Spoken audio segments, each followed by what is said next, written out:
एक सेकंड के लिए ऑनेस्टली अपने आप से पूछो, क्या तुमने कभी ये फील किया है कि तुम्हारे रिलेशनशिप में कोई ऑब्वियस प्रॉब्लम नहीं है, पार्टनर बुरा नहीं है, फाइट्स भी ज़्यादा नहीं है, लेकिन फिर भी अंदर कुछ ना कुछ अजीब फील होता है, कुछ ना कुछ मिसिंग लगता है, जैसे एक होलो फीलिंग है जो एग्जैक्टली पोइट नहीं कर सकते। या फिर इसका रिवर्स, जैसे कि किसी ने तुमसे ब्रेकअप किया और रीज़न दिया तुम इमोशनली अवेलेबल नहीं थे, या मैं तुमसे कनेक्टेड फील नहीं करती थी, या मुझे लगता है कि तुम मुझे रियली समझते ही नहीं हो, और तुम सोच रहे हो यार मैं तो बहुत कोशिश कर रहा था। ये दोनों फीलिंग्स एक्चुअली सेम प्रॉब्लम से आती हैं, और वो प्रॉब्लम ये नहीं है कि रॉन्ग पर्सन चूज कर लिया हमने, वो प्रॉब्लम ये है कि हम एक सिंगल पर्सन से इतना एक्सपेक्ट करने लगते हैं कि कोई भी इंसान वो सब फुलफिल नहीं कर सकता अकेला। आज बात करते हैं एक चीज़ की जो मॉडर्न रिलेशनशिप के बारे में बहुत ज़्यादा रेलेवेंट है और हमें ये ज़रूर समझनी चाहिए। इस वीडियो में मैं ये नहीं कहूँगा कि रिलेशनशिप इजी होनी चाहिए, ये कहूँगा कि हम एग्जैक्टली क्या एक्सपेक्ट कर रहे हैं और वो एक्सपेक्टेशन कहाँ से आई हैं। तो एक बार एक लिस्ट बनाओ जो हम कॉन्शियसली या अनकॉन्शियसली अपने पार्टनर से एक्सपेक्ट करते हैं। जैसे रोमांटिक पार्टनर चाहिए, पैशनेट हो, अट्रैक्टिव हो, एक्साइटिंग हो, इंटेलिजेंट हो, फिजिकली एक्टिव हो, बेस्ट फ्रेंड चाहिए, वो इंसान जिससे सब कुछ शेयर कर सकते हो बिना जज हुए। इमोशनल सपोर्ट भी चाहिए, जब तुम ब्रेक डाउन करो तो वो थेरेपिस्ट की तरह सुन सके। इंटेलेक्चुअल कंपेनियन भी चाहिए और सिमुलेटिंग कन्वर्सेशन भी हो सके। फाइनेंशियल स्टेबिलिटी में कंट्रीब्यूशन भी चाहिए, और अगर बच्चे हो चुके हैं तो आइडियल को पेरेंटिंग भी होनी चाहिए। और टॉप पे ये भी हो कि वो तुम्हारा सेफ स्पेस हो, तुम्हारा होम हो, तुम्हारा पर्सन हो। ये सिर्फ लिस्ट नहीं है, ये एक जॉब डिस्क्रिप्शन है जिसमें कोई सेन एचआर मैनेजर हायर ही नहीं करता। एली फिंकल जो नॉर्थ वेस्टर्न यूनिवर्सिटी में सोशल साइकोलॉजिस्ट के प्रोफेसर हैं, उन्होंने अपनी 2017 में पब्लिश्ड बुक द ऑल और नथिंग मैरिज में एक आर्गुमेंट दिया जो जनरली आई ओपनिंग है। उनका ऑब्जर्वेशन ये था कि हिस्टोरिकली मैरिज एक प्राइमरीली प्रैक्टिकल इंस्टीट्यूशन था। Economic security, social status, survival, ये सब रिलेशनशिप के गोल्स होते थे। लव था, अफेक्शन था, लेकिन वो प्राइमरी रिक्वायरमेंट नहीं था। फिर 20th सेंचुरी में मैरिज का गोल शिफ्ट हुआ, अब लव और कंपेनियनशिप प्राइमरी बन गए। ये एक अपग्रेड था।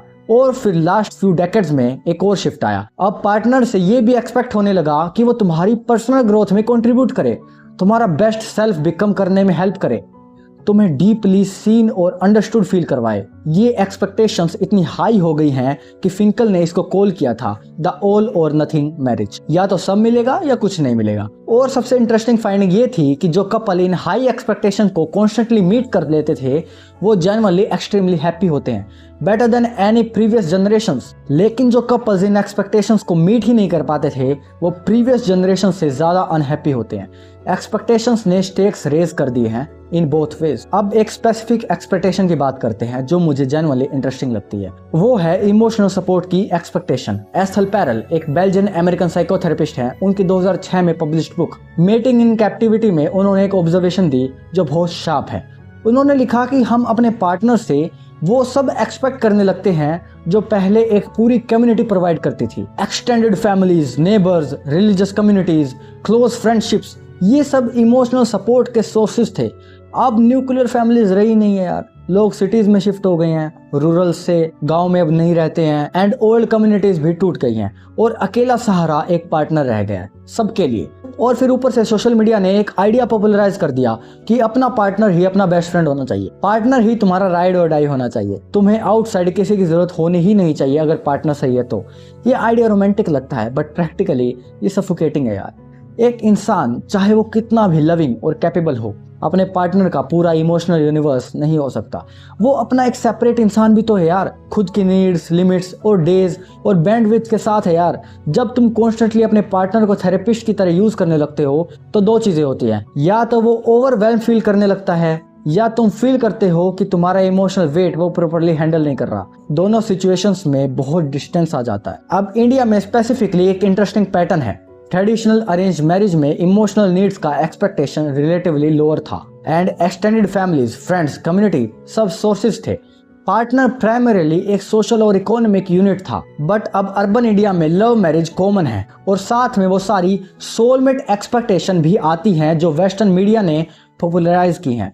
लेकिन कम्युनिटी सपोर्ट स्ट्रक्चर्स पहले जैसे नहीं रहे। फैमिली डिस्टेंट है, फ्रेंडशिप बिजी स्केड्यूल की वजह से थिन हो गई हैं और एक पार्टनर पे पूरा वेट आ गया है। ये एक स्ट्रक्चरल प्रॉब्लम है, पर्सनल प्रॉब्लम नहीं है। अब एक चीज एड्रेस करनी है जो एक्चुअली अलग जगह से आती है। सोलमेट का कंसेप्ट, वो आइडिया कि दुनिया में कोई एक स्पेसिफिक परफेक्ट पर्सन है जो तुम्हारे लिए मेड है।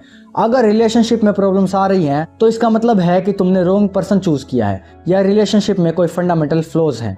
ये कंसेप्ट एक्चुअली बहुत नई चीज है हिस्टोरिकली। सोशियोलॉजिस्ट एंथनी गिडेंस, जो ब्रिटिश एकेडमिक हैं और जिन्होंने रिलेशनशिप पे एक्सटेंसिवली रिसर्च किया है, उन्होंने ऑब्जर्व किया कि प्योर रिलेशनशिप का मॉडर्न कंसेप्ट सिर्फ लास्ट 50 इयर्स में मेन स्ट्रीम हुआ है। ये आइडिया कि रिलेशनशिप तभी वैलिड है जब इमोशनली डीपली फुलफिलिंग हो, इंटेलेक्चुअली स्टिमुलेटिंग हो और पर्सनली ग्रोथ ओरिएंटेड हो। पहले ये एक्सपेक्टेशन सिंपली नहीं थी, अब ये एक्सपेक्टेशंस हैं और ये एक्सपेक्टेशंस जनरेट करते हैं एक constant under current of dissatisfaction से, क्योंकि कोई भी रियल रिलेशनशिप हर मोमेंट पे परफेक्ट नहीं होती।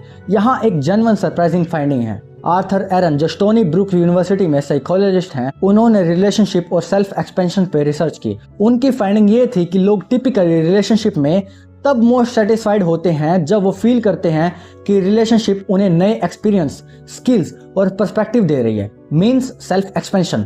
लेकिन एक पॉइंट के बाद जब सेल्फ एक्सपेंशन स्लो हो जाता है, सेटिस्फैक्शन ड्रॉप हो जाती है। और ये तब होता है जब लोग एज्यूम करते हैं कि सेटिस्फैक्शन ड्रॉप मतलब रिलेशनशिप फेल हो रही है, जबकि एक्चुअली में ये सब नेचुरल इवोल्यूशन है और कुछ नहीं है।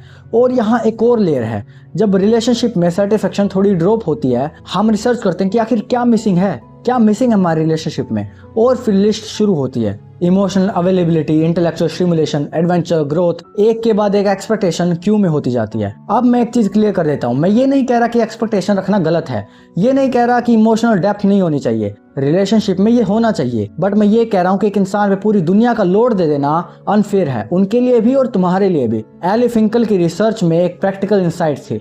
उन्होंने सजेस्ट किया था कि जो कपल्स हाईली सक्सेसफुल हैं वो दो चीजें करते हैं। पहला, वो कॉन्शियसली डिसाइड करते हैं कि कौन सी एक्सपेक्टेशन जनरली पार्टनर से है और कौन सी है जिनको आउटसाइड सोर्सेज से एड्रेस करना चाहिए, जो कि हम बाहर से फाइंड करते हैं, जैसे क्लोज फ्रेंडशिप मेंटेन करते हैं, हॉबीज हैं, कम्युनिटीज हैं, इंटेलेक्चुअल नीड्स के लिए अलग सोर्सेज हैं। दूसरा, वो अपने रिलेशनशिप में डेलिबरेटली टाइम और एनर्जी इन्वेस्ट करते हैं। ये नेचुरल नहीं होता, ये चॉइसेस हैं। फैरल ने एक लाइन कही थी जो मुझे जनरली बहुत अच्छी लगती है।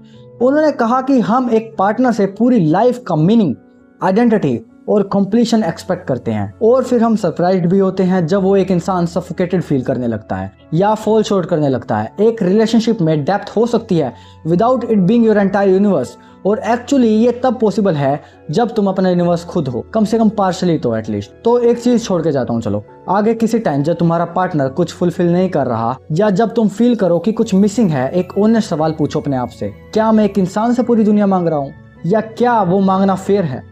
ये एक रिलेशनशिप सेविंग क्वेश्चन है और सरप्राइजिंगली ये एक सेल्फ अवेयरनेस क्वेश्चन भी है।